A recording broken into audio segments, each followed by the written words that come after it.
You're listening to the N2K Space Network.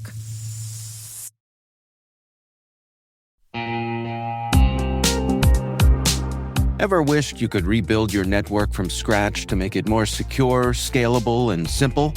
Meet Meter, the company reimagining enterprise networking from the ground up.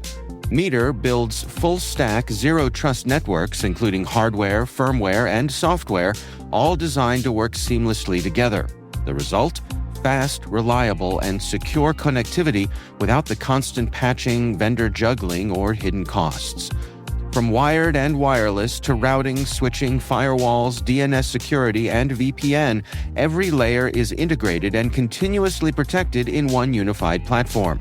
And since it's delivered as one predictable monthly service, you skip the heavy capital costs and endless upgrade cycles. Meter even buys back your old infrastructure to make switching effortless. Transform complexity into simplicity and give your team time to focus on what really matters, helping your business and customers thrive. Learn more and book your demo at meter.com/cyberwire. That's METER.com/cyberwire.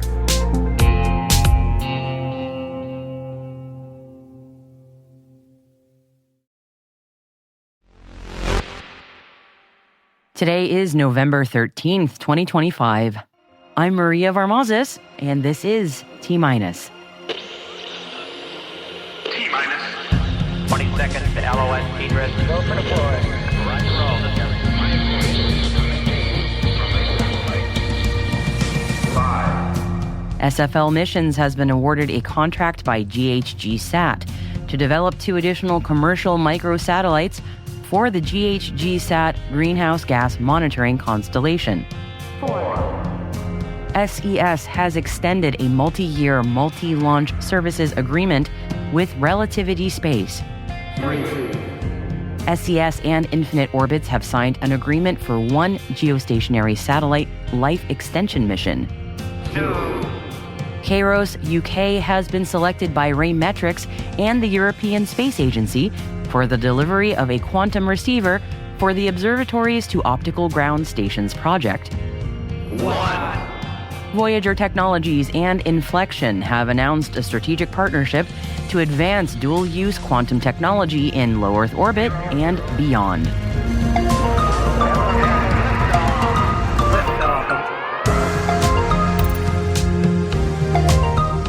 And our guest today is Dr. Saralyn Mark.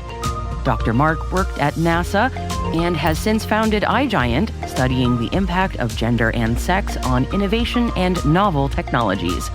Stick around to find out more about her work after today's intelligence briefing.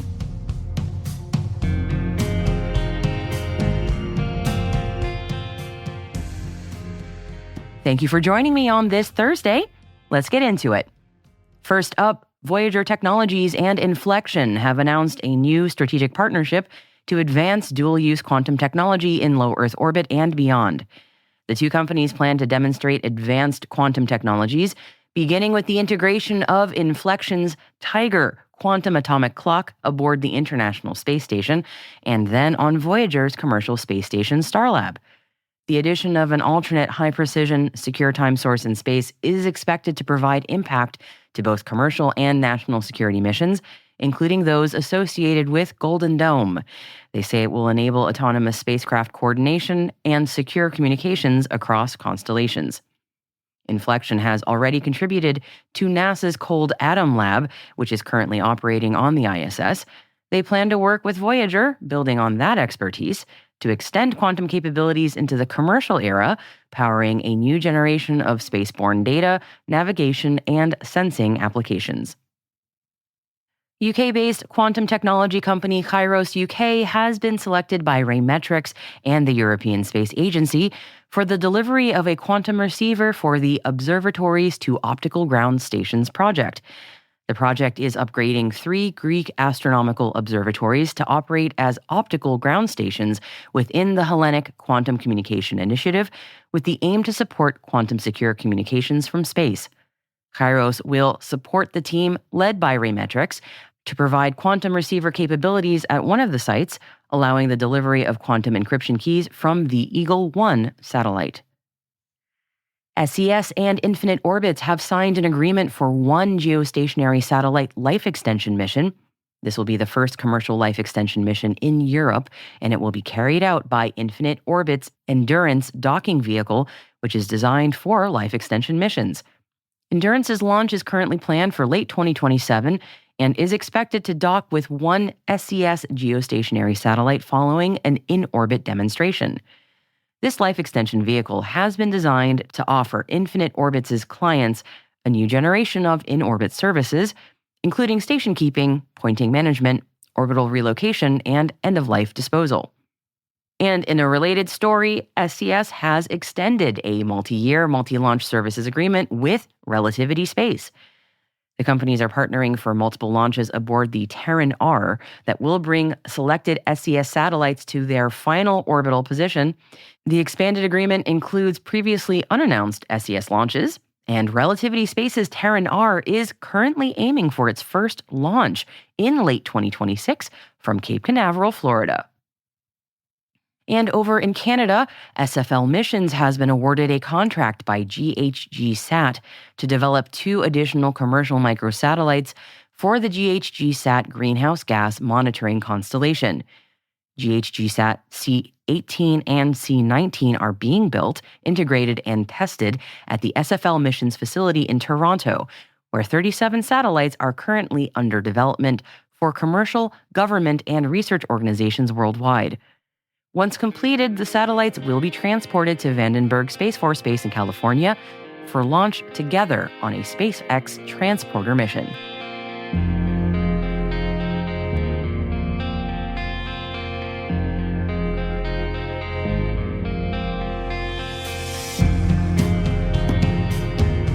And that wraps up today's intelligence briefing for this Thursday, but there's always more stories that we are keeping an eye on.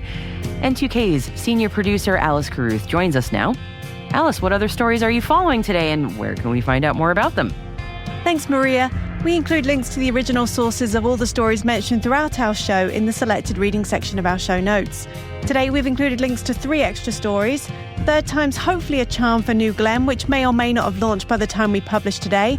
NATO held a meeting with industry to discuss Arctic space security, and VAST has signed a cooperation agreement with Uzbekistan.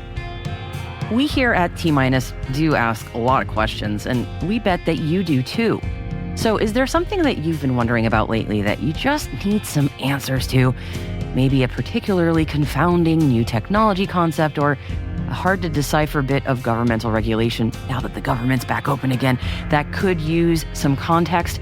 Or just like, what's the deal with ... You fill that in, dear listener.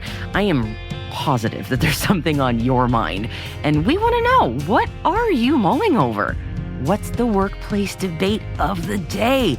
Because that could be a great topic for us to cover on T-Minus. So tell us about it. space@n2k.com, and thank you.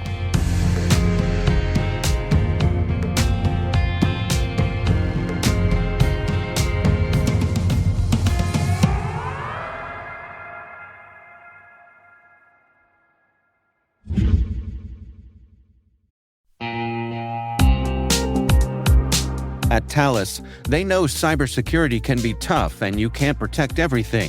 But with Thales, you can secure what matters most. With Thales's industry-leading platforms, you can protect critical applications, data, and identities, anywhere and at scale with the highest ROI. That's why the most trusted brands and largest banks, retailers, and healthcare companies in the world rely on Thales to protect what matters most: applications, data, and identity. That's Thales. THALES. Learn more at thalesgroup.com/cyber.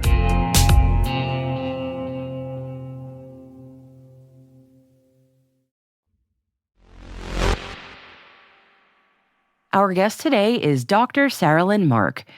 Dr. Mark worked at NASA and has since founded iGIANT, studying the impact of gender and sex on innovation and novel technologies. And I asked her what attracted her to work in space. I always wanted to be a doctor who practiced on the moon. Nice ambition to have before I realized that women were actually not allowed in the space program. So I am very fortunate that my parents let me believe in that delusion, whatever you want to say. But it allowed me to follow what I was passionate about, and that was medicine, and that certainly was, space exploration. I was at NASA for 18 years, and I was the senior medical advisor in the Office of the Chief Health Medical Officer, but I also had the good fortune to work with a couple of other directorates at NASA, including human exploration operations. Everything's an acronym in the government. Really, NASA, it just takes the cake with it. But I also worked in OBPR, so it was an Office of Physical and Biological Research as well. And in those years, I had the good fortune of working with just brilliant individuals, incredible folks who I get to work with now through my company, SolarMed Solutions. So there's continuity. I always say you never quite leave the agency. But I had the opportunity, certainly, to work on space medicine-related issues, to launch 2 decadal reviews, to assess the impact of sex and gender and how the body adapts in space. We know human factors are certainly really important here on Earth, and they're definitely important in space because, again, as the body adapts, very small changes have huge, profound impact. I also had the opportunity to work in what was generally considered occupational health, public health. When people think of NASA, they think of the astronaut corps, and that certainly is the shining light for the program. But there's over 17,000 employees that keep that agency running. And so for the Office of the Chief Health Medical Officer, we were charged with keeping people healthy. So I had that opportunity. And then because I was also the medical advisor at U.S. Department of Health and Human Services and the civilian medical advisor to 2 surgeons general, I was very familiar with some of our public health issues. And as you know, during the 2000s, we've had quite a few pandemics and we've had quite a few outbreaks. So I was able to help guide the agency to navigate some challenging ones. So it was just an amazing career because I got to do what I loved, working with brilliant people and serving not only the astronaut corps, but our health here on Earth. And you're not done yet. I was going to say, you're still doing cool things too. What an incredible career you've had already, though.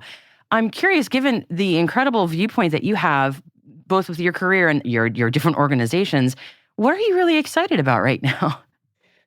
During times of chaos, you have to look for windows of opportunity.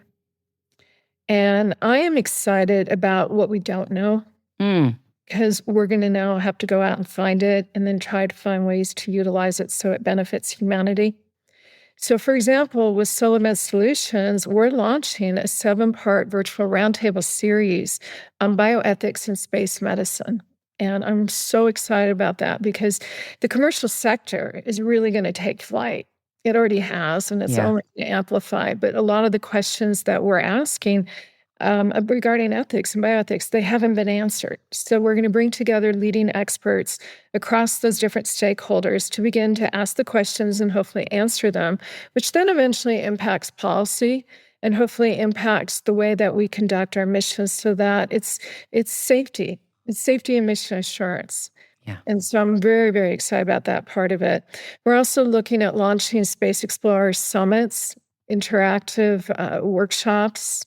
Love to have them in Colorado where you can utilize the environment around you. Certainly for space explorers, people who want to fly, but also for space enthusiasts, those who are just intrigued. And then the other part of it is I want to be able to utilize these environments for underserved communities so that we get our children and also adults involved so that space belongs to everyone. One of my concerns is that because the commercial world has been pretty much catering more towards a higher economic sector, some people may feel disenfranchised. And I know for you and me, we were part of it. We just thought we could do it. And I want to ensure that the next generation also has that same passion. That's a wonderful, wonderful goal to have, and I echo your sentiments entirely. I think that's making sure that it's available for everybody and that everyone feels that they can be a part of it is so crucial. Because if you self-select out, then it's over, from the start. And there's tech transfer, very And most people don't realize that some of the technology from the Hubble telescope, we've actually utilized it for breast imaging in our It's MRI amazing. devices. It's incredible. So I want to see more of that because, again, the public is investing in the space program. The space program is, to me, the crown jewel of our government. And that's hard to say because I came from a couple other Other really good ones too. Yes. wonderful ones. But it just inspires. And I want the public to own it because they are paying for it. It belongs to them. I think I asked you a while ago about sort of the future of human space exploration and what's possible and what you think is possible and maybe not quite as possible given what we know about how humans react in the space environment. We're limited by our imagination. Yeah. So in a sense, the answer is already incorrect because we're limited by our 3 dimensions that we operate in. Yeah. I think what I would love to see is that we truly do these exploration class missions. The challenges we have is, we have to deal with radiation exposure. Some of the muscle and bone we're contending with physical activity, pharmaceuticals, nutraceuticals. So we probably will get that pretty much taken care of. But it's the radiation exposure. We've had several solar flares or what we call coronal mass ejections. And if you're out there and you're not protected by your Van Allen belts and the vehicle that you're in, this could be a really big challenge. And we're going to probably even have to address it more and more on the lunar surface if we go and we set up settlements. I do want us to be able to go off the planet. And I think part of that is when you think about you, for example, when you travel, and you go to somewhere exotic, in a sense, you can't wait to come home. You want to share those experiences, but you also have a new appreciation of what you've been through. And I think for us, being able to go to other heavenly bodies, other celestial bodies, will give us a greater appreciation of this planet and how we need to protect it. The commercial world, I think, will certainly lead the way, but we do need our agencies. Again, it's that ROI. Yeah. Take your time. You're not dealing with although we're all technically shareholders. Yes. We're not expecting it is a business proposition, but for it to be done safely and accurately, scientifically. So it's that public-private partnership. And then the other part of it, risk. Let's talk about risk. Mm-hmm. We will assume risk when there's something huge at stake. For example, if we have an object coming towards us and we need to figure, I always think of that movie, what was it, Armageddon? Yes, I didn't want to say it, but yes, that's yes. We mobilize our forces and we try to do what we can do. So again, that risk-benefit analysis. And then if you were to ask a lot of astronauts, would you be willing to go to Mars and experience significant radiation load where you may be putting your own health at risk? You probably would get folks raising their hands. And it really, I think, goes back to the nature of humanity. Think about what we did to explore this planet. And they didn't have, the bounty of knowing what was possibly dangerous and deleterious. Some thought they were going to fall off the planet. It was this little disc. But I think it's just part of our human spirit. And as global warming and climate change, and again, words we're not supposed to talk about, we're going to have to think about how do we ensure humanity continues.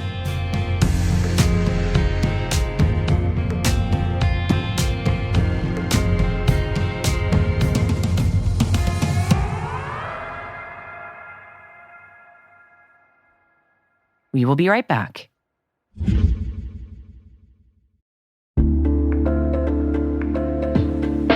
And now, a word from our sponsor, ThreatLocker, the powerful zero-trust enterprise solution that stops ransomware in its tracks. Allow Listing is a deny-by-default software that makes application control simple and fast. Ring fencing is an application containment strategy, ensuring apps can only access the files, registry keys, network resources, and other applications they truly need to function. Shut out cybercriminals with world-class endpoint protection from ThreatLocker.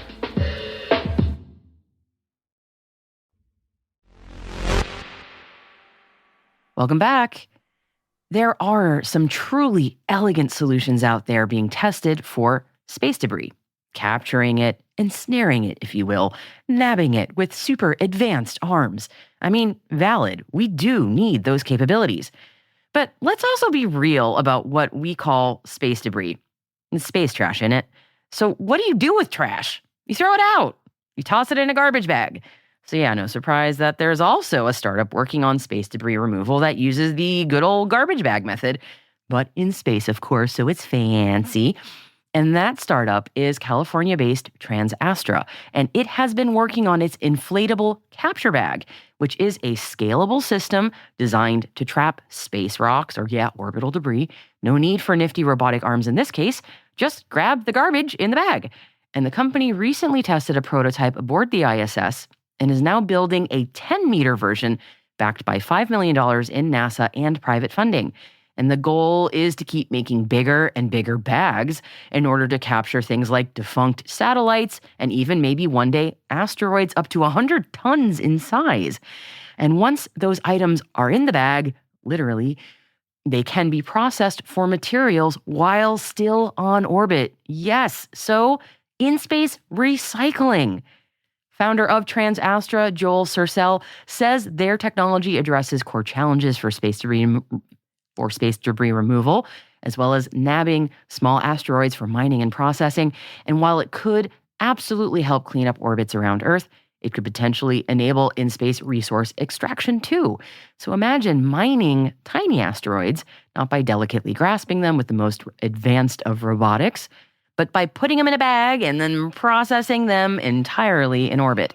And I should note that TransAstra is already scoping out near-Earth asteroids for retrieval and processing with the goal of nabbing one by 2028.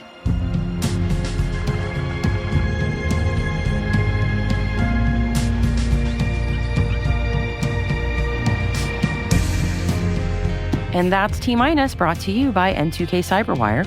We'd love to know what you think of this podcast. Your feedback ensures we deliver the insights that keep you a step ahead in the rapidly changing space industry. If you like our show, please share a rating and review in your podcast app. You can also fill out the survey in the show notes or send an email to us at space@n2k.com. We are proud that N2K Cyberwire is part of the daily routine of the most influential leaders and operators in the public and private sector, from the Fortune 500 to many of the world's preeminent intelligence and law enforcement agencies. N2K helps space and cybersecurity professionals grow, learn, and stay informed. As the nexus for discovery and connection, we bring you the people, the technology, and the ideas shaping the future of secure innovation. Learn how at n2k.com. N2K's senior producer is Alice Carruth. Our producer is Liz Stokes. We are mixed by Elliot Peltzman and Trey Hester, with original music by Elliot Peltzman. Our executive producer is Jennifer Iben. Peter Kilpie is our publisher. And I am your host, Maria Varmazis. Thank you for listening. We'll see you tomorrow.